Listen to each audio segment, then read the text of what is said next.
Wedding day, the groom vanished. The hall went silent, then loud, then awkward. My dress stuck to my skin. My parents turned pale. Reporters angled their cameras like sharks smelling blood. I smiled and made a choice nobody expected. I stood, smoothed my gown, and walked straight to the man who had just entered the room like a storm. "Mr. Jones," I said, voice calm. "Steve didn't show. I've already sent people to find him, but if you're willing, will you stand in?" He looked at me, 35, flawless, an age that made people murmur. He could have refused. Instead, he took my hand. The ceremony didn't stop. The cameras didn't stop.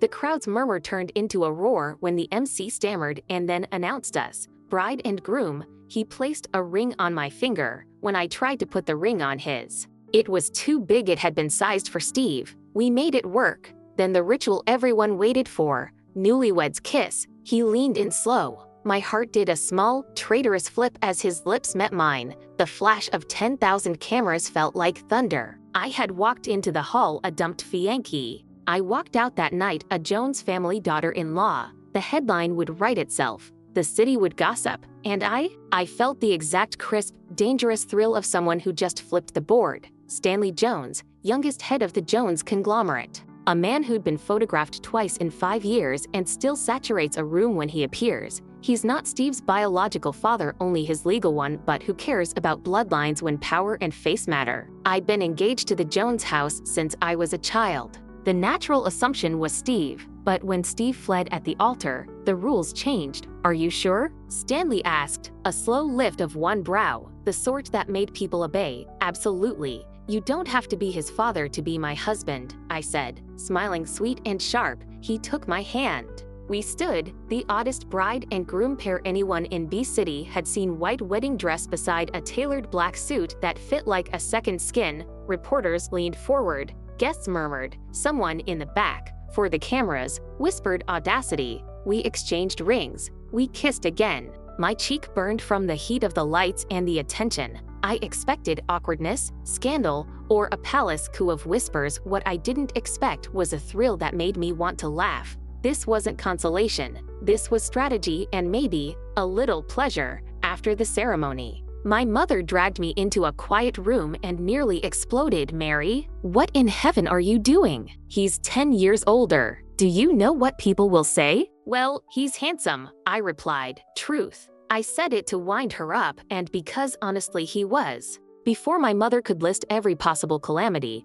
there was a polite knock. Stanley stood there like a statue that could smile. "Uncle Jones," he said, "may I speak to them?" 10 minutes later, my parents had nodded like puppets. Stanley's presence didn't just smooth things over, he rewrote them. My mother, who had been sharpening her objections, found herself comparing Stanley to Steve and concluding, "Stanley's steadier, he can protect you." My father sighed, "He's no fool." In the hallway, alone for half a breath, I let myself grin. The world had just rebalanced. I had not lost a place. I had claimed one. Moving into the Jones mansion felt like stepping into another life. Black, white, steel, and perfect lines. The house smelled faintly of old money and new leather. He went to shower. I collapsed on the couch, exhausted and still dizzy from cameras. Through the frosted glass I saw a silhouette. He emerged in a robe, collar open, the kind of quiet physical presence that announces ownership. Of course, I forgot my clothes in the bathroom. Classic, Stanley, my clothes?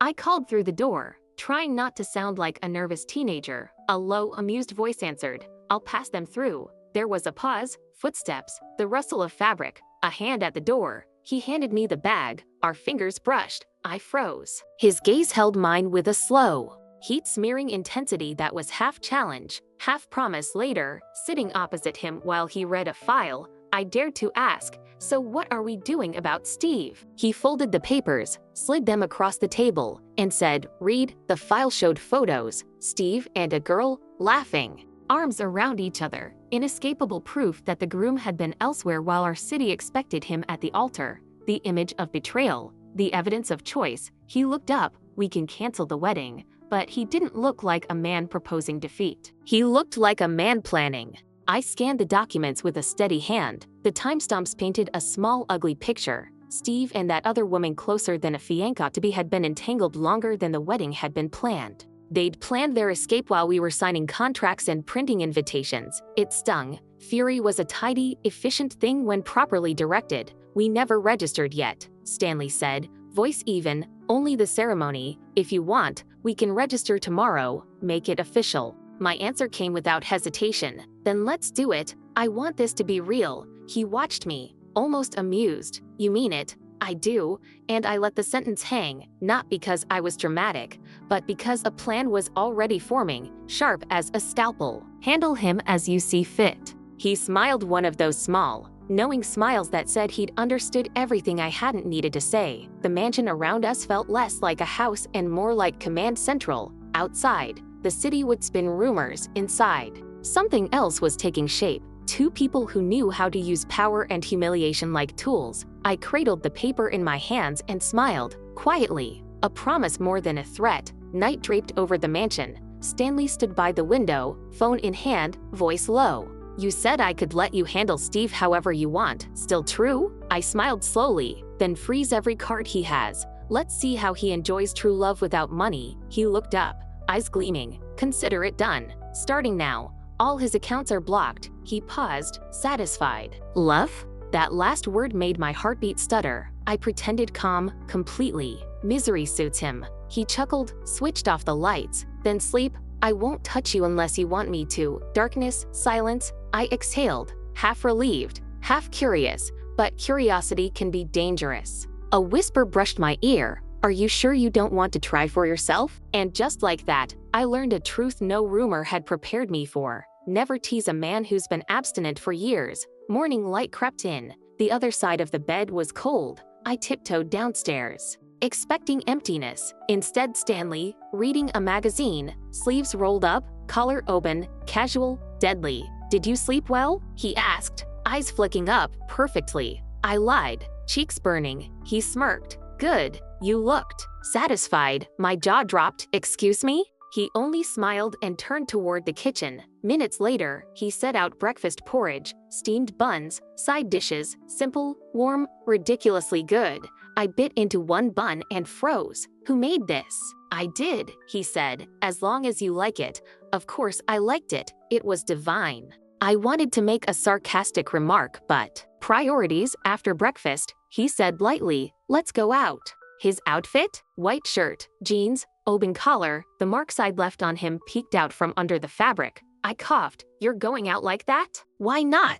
I tugged his collar higher, pretending composure. Then he reached for my hand. Our fingers fit like the last two pieces of a puzzle neither of us expected to find. The moment our wedding photos hit the media, chaos erupted. Runaway groom replaced by his father. New bride, new power couple of B City. Stanley and I had become the headline we didn't plan but fully owned. He even filled my closet with brand new clothes. All my size, all current season. Didn't have time for custom, he said. Make do with these. I rewarded him with a kiss. Meanwhile, Steve and his innocent flower Lucy were stranded abroad, cards frozen, cashless, panicking. Lucy clutched his arm, whispering comfort. Don't worry, Steve. We'll go home and explain everything. He believed her. Of course he did. They scraped together plane tickets using her savings. Steve swore that once home, he'd marry Lucy properly and take over the family business. Poor thing. He still thought power was hereditary. After a 7-hour flight, Steve and Lucy dragged their tired, dusty bodies to the mansion gate at 8 in the morning. Inside, I was lounging on the couch, TV remote in one hand, coffee in the other. Someone's knocking. The security system informed me. I checked the screen to familiar faces, miserable and broke. I smirked. Well, that was fast. Walking to the kitchen, I leaned against Stanley's back as he fried eggs. Guess who's home, darling? He didn't even look up. You handle it. Exactly the words I wanted to hear. I changed clothes, took my time, and only then went to open the gate. The Jones estate stretched wide and arrogant, a kingdom in marble and glass. Steve and Lucy walked from the gate on foot, too broke for a driver. Wow, it's huge, Lucy whispered, eyes gleaming with envy. When we marry, I'll buy you one just as big, Steve bragged, ego still intact despite the dust on his shoes. By the time they reached the door, sweat clung to them like regret. He straightened, rehearsing a polite smile, and pushed open the door. Instead of Stanley, he saw me. Hello there, I greeted, every inch of me calm, polished, and wickedly amused. His eyes widened.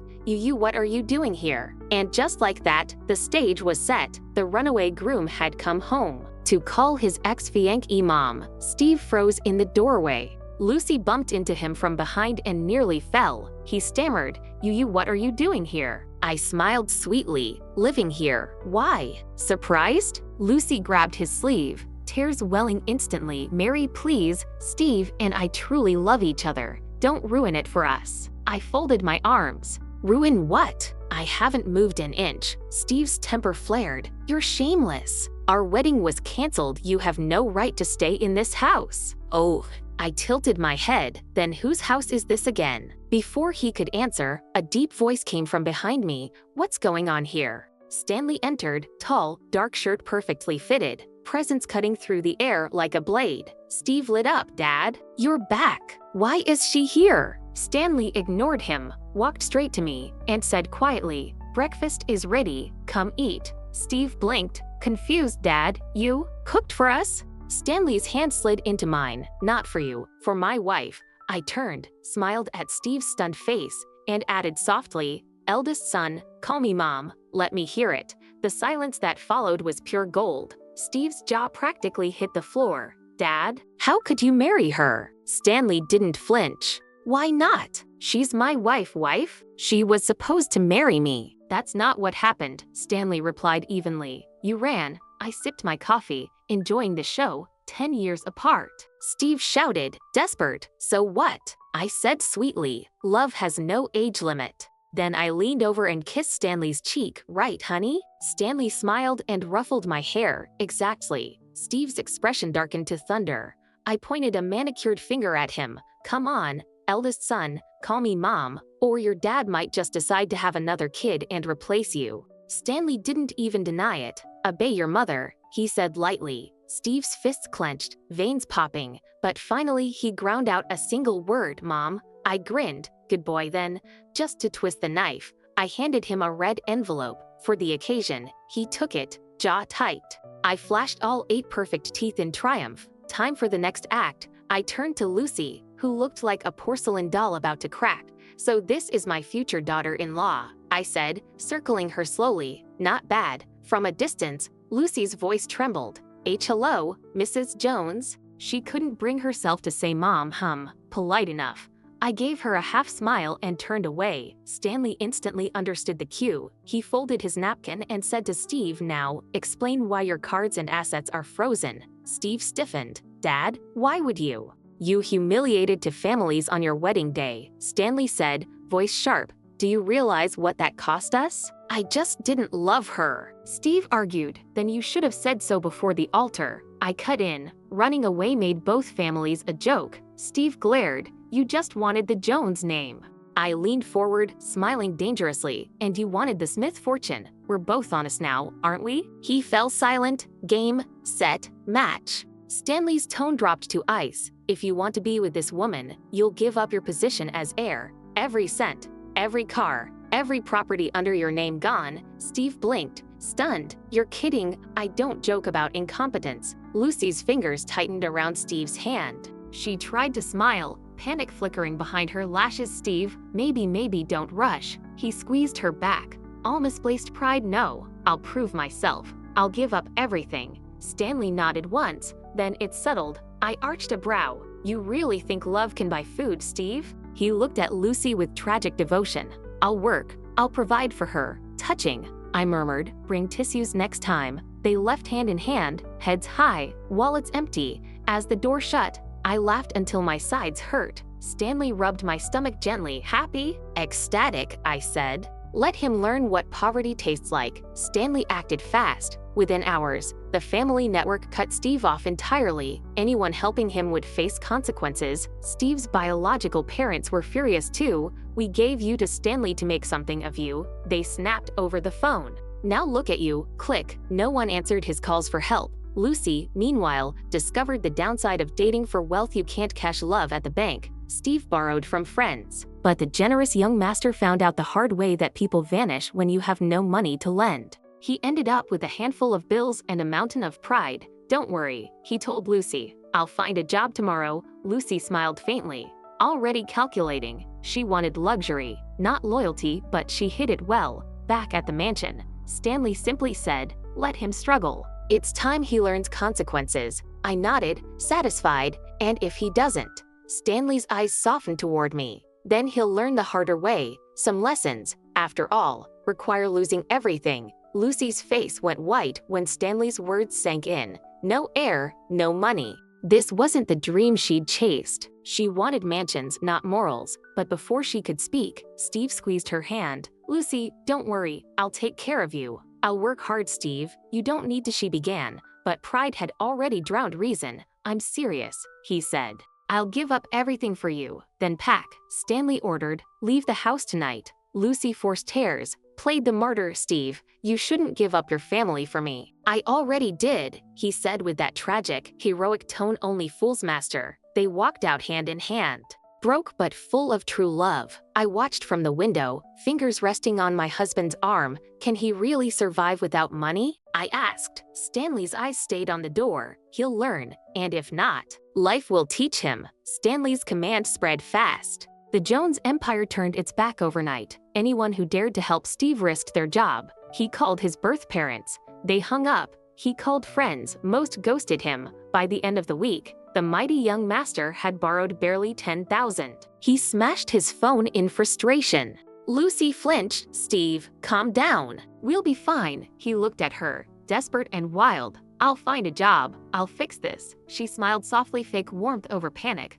A broken man isn't romantic, she thought, but she played along. "I trust you." He hugged her. "I'll never let you suffer." Meanwhile, I lounged by the pool, sun hat on, drink in hand. Stanley read reports beside me. "Your son's already begging for work," I said. Stanley didn't even look up. "Good. He finally understands the value of labor." "Do you feel bad?" I teased. "Only for you," he murmured, lips brushing my shoulder. Lesson 1 for Steve. Money feeds faster than love. Sunshine Coast, blue sky, hotter nights. I packed 2 bikinis, tiny, shimmering, wicked. Stanley raised a brow. "You're really wearing that?" "Of course. Why?" He leaned close, voice husky. "Because if you do, we're not leaving this room." I laughed until I walked out in lavender silk and saw his eyes darken. "Do I look good?" I teased. He didn't answer, just pulled me into his arms. "Beautiful," he said against my ear. "Too beautiful for anyone else to see." The door never opened that day. Meanwhile, across the ocean, Steve and Lucy were counting coins. The proud heir now slept in cheap motels, eating noodles and job hunting. He finally found work as a low-level clerk. 3 days in, he punched his boss. Fired, again. 2 worlds, one couple making memories, the other making mistakes. "Steve, please. You can't keep quitting jobs," Lucy cried. He slammed his fist on the table. "He disrespected me." "He was your boss," she snapped, then softening, she took his hand. "Look, we have no money, no connections. You have to endure. For our baby." Steve froze. "Our baby?" Lucy nodded, eyes misty. "Yes. I'm pregnant." Shock turned to joy. "I'll do anything for you and our child," she smiled, hiding the calculation in her eyes. "Then maybe talk to your father, for the baby's sake." "No," Steve said firmly. "I'll prove myself." Without them, Lucy's smile didn't reach her eyes. She wanted wealth, not pride, but she'd wait. For now, across town, I was laughing at Stanley's phone. "Guess what? He's going to be a father." Stanley raised a brow. "Are you sure it's his?" I nearly spit my drink. Now that's the right question. A month later, our honeymoon ended. I stepped into the mansion and nearly dropped my bag. Steve stood there, dirty, skinny, clothes wrinkled beyond saving, holding a box of milk and cheap pastries. "I'm not here for money," he said quickly. "I just wanted to thank you." "Thank me?" I echoed, amused. He nodded. "For kicking me out. I finally understand happiness. Lucy's pregnant, and I'm working now. It feels real." He bowed awkwardly and left the gifts by the door. I watched him go, then told Stanley what happened. Stanley opened a folder his assistant had just delivered. Inside, the truth: Lucy's pregnancy was real but not Steve's. "Want to tell him?" Stanley asked. I grinned. "No, let's wait until reality does it for us." Sometimes karma doesn't need help, it just needs patience. A month later, we came back from paradise. At the gate stood a man I barely recognized, dusty hair, tired eyes, a paper box in his hands. "Steve?" I blinked. He smiled awkwardly. "Don't worry, I'm not here to beg." I just wanted to say thank you. For what? For letting me go, he said. I finally know what life feels like. I work every day, Lucy cooks, and we're having a baby. He bowed, left the milk and pastries on the floor, and walked away. I stared after him, speechless, inside. Stanley was reading reports. I told him the story. He raised a brow, called someone, and within hours a manila file arrived. He handed it to me. You'll want to see this. I flipped through and froze. Dates, photos, medical records. Lucy's baby wasn't his. The report told everything. Lucy had been pregnant before she ever ran off with Steve, the real father? Some low-life drifter. The pregnancy was already months along when she met Steve at that hotel restaurant. She used him. I whispered. Stanley nodded, and when he finds out, he'll either grow up or collapse. I couldn't help a smirk either way. Entertainment for us. He said nothing, just slipped an arm around my waist. Patience, Mary, let reality handle her. Weeks later, the inevitable happened. Lucy sold the little house Steve had rented and vanished with every coin he'd earned. Steve came home from the construction site, dirt on his hands, strawberries in a plastic bag for her, and found strangers living in his house. "Where's Lucy?" he asked. "She sold it to us," the new tenant said. He sat on the curb, still holding the strawberries. Laughter and sobs tangled in his throat. That night he tried to sleep on a park bench. The air bit cold. He finally realized, love without money freezes faster. At dawn, he dragged himself toward the police station to report her, and fainted before the door. He woke in a hospital bed. I was there, pouring him water. What are you doing here?" He croaked. "The police called." I said simply, "You collapsed outside their building." He swallowed hard. "Thanks, don't thank me." I said lightly, "Just tell me what's next." He didn't answer. Silence thickened the air. I stood, brushing off my skirt. "Then my job's done. Get well, wait," he said, voice breaking. "Mom?" I turned. He slid off the bed and dropped to his knees. "What are you doing?" I asked softly. He bowed his head. "I was wrong. I was blind, please. Help me." For the first time, I saw sincerity. "Not arrogance, fine," I said. "But first, you deserve the truth." I handed him the file. "This is why Lucy left." He read in silence. Her past lovers, her record, her abortion, the real timing of her pregnancy. When he reached the last page, tears slid down his face. "So, the baby isn't mine, no." I said, "It never was." He broke. The proud air crumbled to the floor. Sobbing, I sighed. "In love, never let your heart outrun your brain." Outside, the evening sun hit the hospital glass, glinting like closure. The next morning, Steve showed up at the Jones Corporation. Gone was the heir's arrogance. He wore a plain suit, head bowed. Stanley didn't reinstate him as an executive. Instead, he placed him at the very bottom, a clerk. "No shortcuts," Stanley said. "Earn your way up." And for once, Steve didn't argue. He started from zero, taking orders, making coffee, filing reports. Months later, the wildness faded. He learned how to listen, how to endure, how to think. Stanley watched from a distance, silent but proud. Meanwhile, Lucy's story took a darker turn. She'd run away with her real lover, Lee, a man from the underworld who had whispered promises of freedom, yes, from decency. At 6 months pregnant, Lucy started to see what kind of man Lee truly was. He cheated, lied, and came home reeking of perfume. When she accused him, he only sneered. "Stop imagining things," she warned him coldly. "If you betray me, you'll regret it." He pretended to hug her, whispering, "Relax, I'll never leave you." But his eyes full of disgust told a different story. 2 months later, the trap snapped shut. Lucy caught Lee red-handed, literally in a hotel room with another woman. Rage blinded her. She lunged, forgetting she was 8 months pregnant. The chaos ended with sirens. Lucy fell, the baby gone, her womb destroyed. Lee didn't even visit the hospital. When he heard it had been a boy, he just sighed, shame. That was all. Lucy lay in bed, hollow and hysterical. She had used love to climb and fell straight into her own pit. Back in B City, I showed the report to Steve. He was hunched over project drafts, eyes rimmed red from sleepless nights. When he saw Lucy's name, his hand didn't tremble. "Don't bother showing me," he said. "I don't care anymore then." For the first time, he smiled, small, tired, real. "Thanks, Mom." That single word made me pause. Finally, the boy had grown into a man. Life moved on. Stanley and I built something steady out of chaos. 3 years later, our daughter was born big eyes, chubby cheeks, and unfortunately, her father's face. Stanley looked at the baby and groaned. She stole my looks. I laughed. Exactly why she's perfect. We filled the house with laughter, dresses, and dinosaur pajamas, one size for each of us. Watching the CEO of Jones Group stumble around the living room in green dino pajamas would have made the media lose its mind. Don't laugh, he grumbled. I laughed harder. He caught me, pulled me close, pressed a hand over my mouth. Enough. Our daughter looked up from her toys. I want a kiss too. We froze then, laughing. We each kissed her cheeks. In that moment, the madness that began with a runaway wedding ended not with revenge, but with peace. Sometimes the wrong groom leads you straight to the right life.